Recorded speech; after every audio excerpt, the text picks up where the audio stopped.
Սիրելի քույրեր եւ եղբայրներ, ուղղակի շատ մարդիկ կան, որոնք ասում են ո՞ս կարող է Աստված իրեն մարմինը տա մեզ կերակուր։ Ինչպես կարող է հացը դառնա Տիրոջ մարմինը, գինին դառնա Տիրոջ արյունը։ Այո, մենք չենք զարմանում, շատ խորհրդավոր է։ Մարդը պետք է հավատքին մոտենա, եկեղեցին մոտենա, խորհուրդներին մոտենա, որ հասկանա։ Հենց այնպես մարդը չի կարող այս խորհուրդը պատկերացնել։ Այս խորհուրդը շատ մեծ խորհուրդների մեջ ամփոփված, ասենք այս խորհուրդը, այսինքն առանց եկեղեցը հաճախելու, սուրբ գրքերի կարդալու, առանց ապաշխարելու մարդը չի կարող այս բոլորը հասկանալ, այսինքն առանց Տիրոջ ողորմության։ Միս երկու պատմություն պատմեմ, որից հետո այս մեկնաբանությունս կշարունակեմ։ Ուրեմն պատկերացեք, այս հարցը առաջացել է նաև սուրբերի մոտ։ Ասում եմ, մի վանքում, որ ճգնում են եղբայրներով, մի եղբայր չէր կարողանում այս խորհրդի մեջ տեղավորվել։ Ինքը չէր պատկերացնում եւ խոստովանվում էր եղբայրներ, ասում էր, ես չեմ պատկերացնում, թե ինչպես կարող է հացը դառնալ Տիրոջ Աստծո մարմին եւ գինին դառնա Տիրոջ արյունը։ Եվ այդպես եղբայրները սկսում են աղոթել այս եղբոր համար, որ այս խեթը վերցնեն։ Եվ ասեն, որ շատ խստակրոն եղբայր է եղել, մաքուր վարքով։ Եվ մեկ օր որ պատարակ են, հատուկ պատարակ են մատուցում այս եղբոր համար, եղբորը հրավիրում են եւ բոլորով խնդրում են, որ Տեր ցույց տուր մեր եղբոր մեջից այս աղտը, այս ցավը փարատիր, որովհետեւ մեր եղբայրը նույնպես այս ցավից ազատվի։ Եվ պատարակի ընթացքում Տերը լսում է եղբայրների աղոթքը եւ այս եղբայրը ուշագնաց է լինում, ընկնում է տեսիլքի մեջ։ Եվ երբ որ պատարակը վերջանում է, այս եղբայրը ուշքի է գալիս եւ խոնարհվելով սկսում է պատմել տեսիլքը։ Ասում է, ես այդ պայն, որ քահանան, որ ասում էր սա է մարմին եւ սա է արյունի, ուրեմն Տերը ինքն է իշնում եւ Տերը ցույց է տալիս, թե ինչպես իրեն կողից արյունը լցնում է սկի մեջ։ Այսինքն բաց աչքերով այս եղբորը լրիվ Տերը ցույց է տալիս եւ այս ողորմությունը իշնում է եղբոր վրա եւ եղբայրը այս խեթից ազատվում է։ Տեսնում եք, եւ այս բանը տեսնելով ինքը մտնում է հորի մեջ եւ ամբողջ կյանքը չի դուրս գալիս, որ ասում է ես ինչպես չեմ կարողացել ընդունել, որ իրոք Տիրոջ խոսքին չեմ կարողացել մեկ անգամից հավատալ եւ կասկածանքով եմ մոտեցել եւ չեմ կարողացել ընդունել։ Միայն այդ բանի համար ամբողջ կյանքը ճգնում է եւ վերջում հրեշտակներ իջնելով հոգին գեղեցիկ բարձրացնում են երկին։ Այսինքն նաեւ տեսեք ինչքան խոնարհություն, որքան խոնարհություն եւ ամբողջ կյանքը այդ մեկ խոսքի համար, այդ խեթի համար ինքը ապաշխարում է, որովհետեւ սուրբեր եղել են խոնարհ եւ իրենց ամբողջ էությամբ են նվիրվել Տիրոջը։ Նույնպես հասարակ մարդու համար շատ դժվար է, բայց հավատքով ամեն ինչ հնարավոր է։ Դրա համար պետք է եկեղեցի հաճախել, պատարակներին մասնակցել եւ Տիրոջ խոնարհաբար մոտենալով ամեն ինչ։ Միայն հավատք։ Եթե ուրիշ բան էլ չկա, քանի որ Տերն է ասում, ուրեմն մարդը պետք է հավատա։ Թեկուզ չհասկանա, պետք է հավատա։ Միայն հավատքը արդեն հերիք է, որ մարդը մոտենա ապաշխարությամբ Սուրբ հաղորդությանը։ Իսկ գերագույնին ոչ ոք չի կարող հասնել։ Դրա մասին պետք է ամեն մարդ իրեն չափով հասկանա։ Եվ մի օրինակ ասենք, ուրեմն երկու եղբայր են լինում նույնպես, ապաշխարում են, բայց մեկը միշտ ընդունում է Սուրբ հաղորդություն, բայց մեկը ոչ։ Երբ գալիս է երկուսն էլ հոգին ավանդում են։ Ուրեմն այն եղբայրը, որ հոգին ավանդում է, որը հաղորդվել էր, բնական է, չարերը մոտենում են, հրեշտակների հետ կռիվ են տալիս յուրաքանչյուրիս հոգին ավանդելուց, ցանկանում են, մեր մեղքերն են տնում մեր առաջ։ Այս եղբայրը, որ միշտ հաղորդվել էր, իրեն կուրծքի վրա ադամանտ քար է լինում։ Եվ չարերը, որ մոտենում են, այս ադամանտ քարից լույս է ճառագում եւ կուրացնում է չարերին, չարերը հեռու են փախչում։ Իսկ երկրորդ եղբայրը, որը հաղորդության հետ մոտիկ չէր եղել, չարերը մոտենում են, չունենում այդ ադամանտ քարը։ Այսինքն ադամանտ քարը դա Սուրբ հաղորդությունն էր, որը կուրացնում է չարերին։ Այսինքն առանց հաղորդվելու Տիրոջ հետ մենք չենք ունենալու այդ զորությունը։ Ուրեմն պետք է մենք պատրաստ լինենք,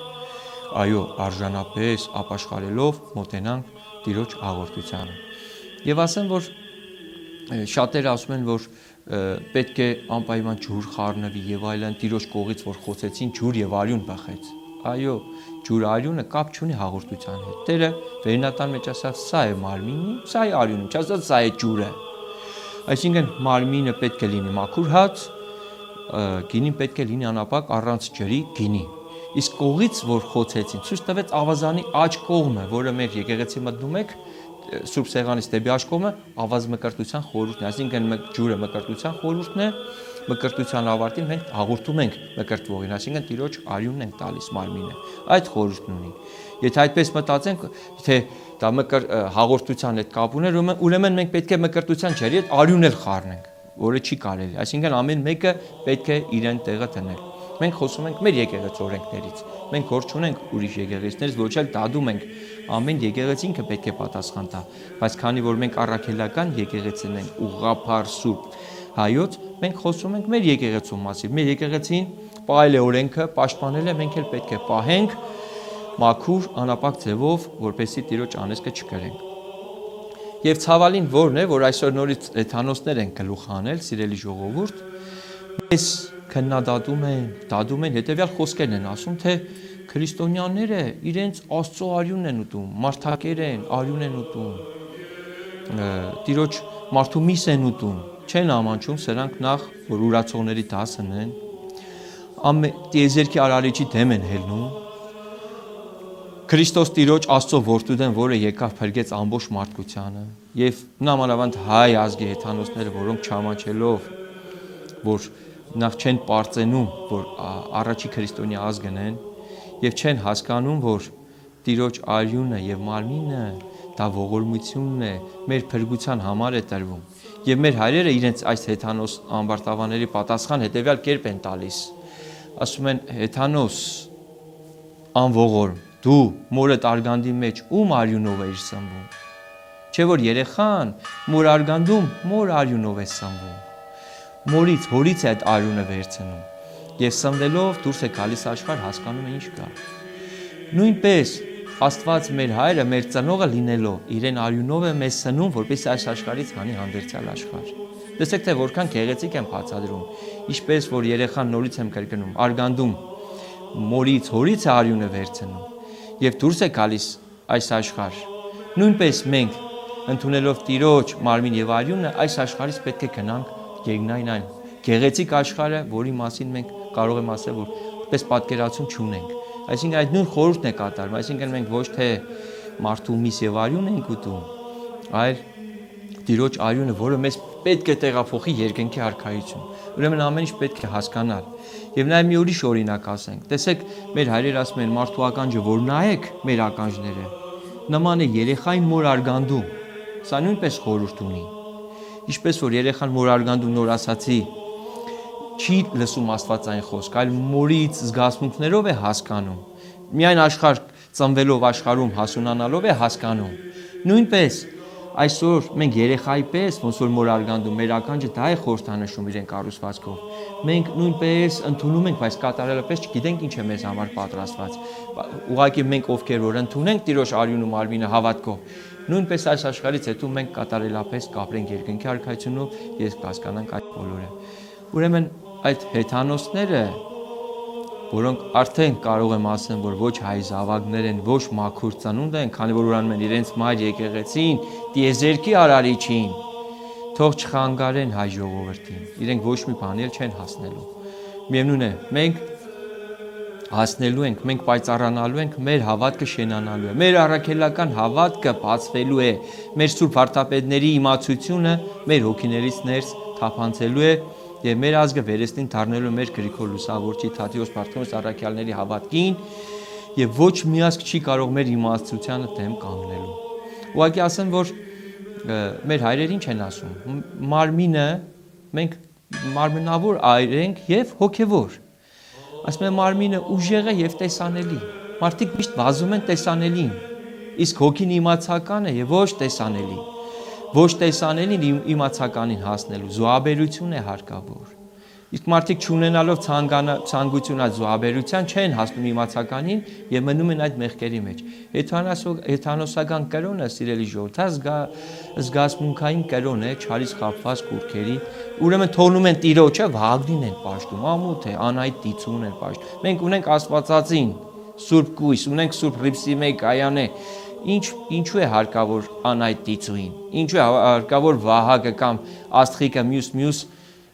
դիցուիններ, ամոթ է, անցավ հեթանոսական շրջանը, բայց նույնիսկ մեր հայկազյան տունը մինչ այդ կռապաշտությունը, սիրելի ժողովուրդ, պաշտել է մի աստվածություն, Հայկազյան տունը մաքուր եղել, սուրբ եւ անսուրբը պահել է, պատկերացնում եք։ Իսրայելացիք Մովսեսի օրենքով Աստվածաշնչով հասկացան սուրբն ու անսուրբը։ Նոյը, որ ելավ տապանից, դրեց սուրբ ու անսուրբ կենդանիները, իսկ գրավորով Մովսեսով տրվեց, բայց մեր հայկազյան տունը, սիրելի քույրեր, եղբայրներ, եղել են ընտրյալ, իրենք անսուրբ կենդանիները առանց Մովսեսի օրենքի չեն կերել, պահել են։ Դա, այսինքն հիմքեր կար, որ մենք առաջին ընդունեցին քրիստոնեությունը։ Եվ այսօր այդ խառնակիչ հեթանոսները թող հեռու մնան, թող մարդկանց երկնքի արքայության ճանապարհին արգելք չհանդիսանան եւ իրենք էլ դարձի գան, եթե իրենց հայ են համարում, եթե ոչ, ես հստակ եմ ասում, ուրեմն յուրաքանչյուր հեթանոս կամ աղանդավոր նա արդեն դուրս մնացած են արքայությունից։ Տեր ինչ ասաց առաքյալներին, մի ուրախացեք, որ թևերը ձեզ են ենթարկվում, այլ ուրախացեք, որ ձեր անունը գրված է կենաց գրքում։ Ուրեմն ես հստակ հասկանում եմ, որ նրանց անունը, ովքեր այսօր հեթանոս աղանդավոր են դառնում, կենաց գրքում նրանց անունը գրված չէ։ Նրանք դժբախտ մարդիկ են, որքան էլ Աստծո անունը տան ինչ էլ անեն, միևնույն է դուրս են մնալու այս բոլորից։ Ուրեմն սիրելի քույրեր եւ եղբայրներ, հավատարիմ մնանք մեր հայոց եկեղեցուն, հավատարիմ մնանք մեր ուխտին, մեր հայրերի։ Իմաստուն Սիրակը շատ գեղեցիկ խոսքեր ունի, ասում է ովքեր, որ իրենց պապերի, նախնիների պատիվը, սովորությունները, ավանդությունները չեն պահում, դա անեծք է նրանց համար։ Ովքեր այսօր մեր սուրբ հայրերին չեն հետևում եւ իրենց մեր սուրբ հայրերի պատիվը, մեր պապերի հավատքը պատվով չեն պահում, ուրեմն նրանք անիծված են։ Սուրբը միշտ էլ մնում է սուրբ, սուրբերը միշտ էլ մեզ հետ են, բարեխոս են եւ կբարեխոսեն մինչեւ երկնքի արքայությունը։ Այսինքն մենք իրավունք չունենք մեր հայրերին չհետևելու։ Ընդհակառակը մեր հայրերի պատիվն ու պատիվը պետք է փառքով բարձրացնենք եւ ոչ ոք իրավունք չունի մեզ մեր հավատքից շեղելու։ Դա կլինի հեթանոսներ, կլինեն, չգիտեմ, աղանդավորներ, թե որևէ մեկը իրավունք չունի։ Ուրեմն սիրելի քույրեր, եղբայրներ, սիրելի մեր ժողովուրդ, հետևենք մեր եկեղեցուն, պատրաստ լինենք Տիրոջը հաղորդվելու, որպեսզի, ինչպես ասացի, Բարձր Կեսարացին ասում, այնպես չլինի, որ դադաստանի օրը մտնենք առհամարողների դասը, ընդհակառակը Տիրոջ հետ հաղորդվելով, ասում է, Աստված մարդացավ, որպեսզի մենք աստվածանանք, եւ մենք նույնպես